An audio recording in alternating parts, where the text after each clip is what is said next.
Hey, it's Greg Burdine, and we're on Route 66. We're in the Gospel of Matthew, the first gospel that tells the biography, the life of Jesus. It is not a full biography. I love at the end of the Gospel of John, he says, if everything would be able to be written about Jesus, the world could not contain the books.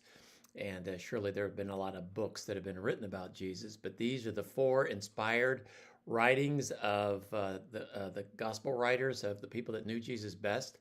And so we're in the middle of this first one, Matthew chapter 20 and 21, two chapters today. I'm glad we're taking a little bit of time in this one to see the life of Jesus. So here's what you're going to discover in these two chapters. Chapter 20 of Matthew's gospel, Jesus teaches about humility and service by giving us the parable of the laborers in the vineyard. And he talks about the work and the labor that they do and the patience and the humility. And Jesus predicts his death for the third time. Jesus came to die, and he knows that he's making sure he's preparing his disciples for that. And yet, right on the heels of that, two of his closest disciples, James and John, were brothers, and their mother asked Jesus to honor them by allowing them to be close to him, to have a preeminence in his kingdom. And Jesus again teaches about humility. Jesus teaches that greatness comes not through being a leader, but being a servant. And Jesus was the greatest of servants. And Jesus displayed that in chapter 20 by healing two blind men near Jericho. And then in chapter 21, Jesus triumphantly enters into Jerusalem, fulfilling prophecy that was made about that moment. He goes in and cleanses the temple, is what it's called. He chases some of the people that were using the temple for financial gain and trying to cheat the people.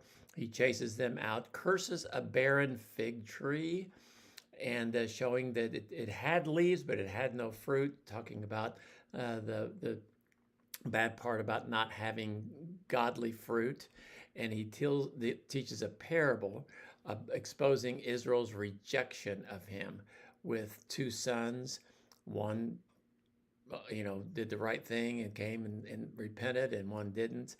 And then also about some wicked tenants and that kind of a thing. And so it's a good two chapters here. Some lessons that we pull out of this.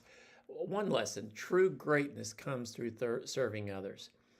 If you want to be great, you need to serve. Jesus said, whosoever would be great must be your servant.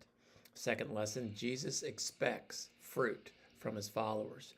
We need to do something for him. The barren tree symbolized empty religion, especially at that time, the empty religion of Israel, but it can be the empty religion of any of us, Baptists, Methodists, Catholics, Lutherans, whenever. If our faith, if our religion does not produce good fruit, it's empty.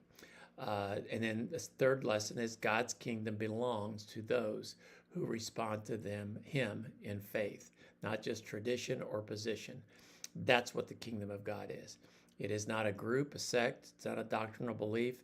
It is made up of those who respond by faith to Jesus Christ. So that's a good lesson to remember. So enjoy your reading today. I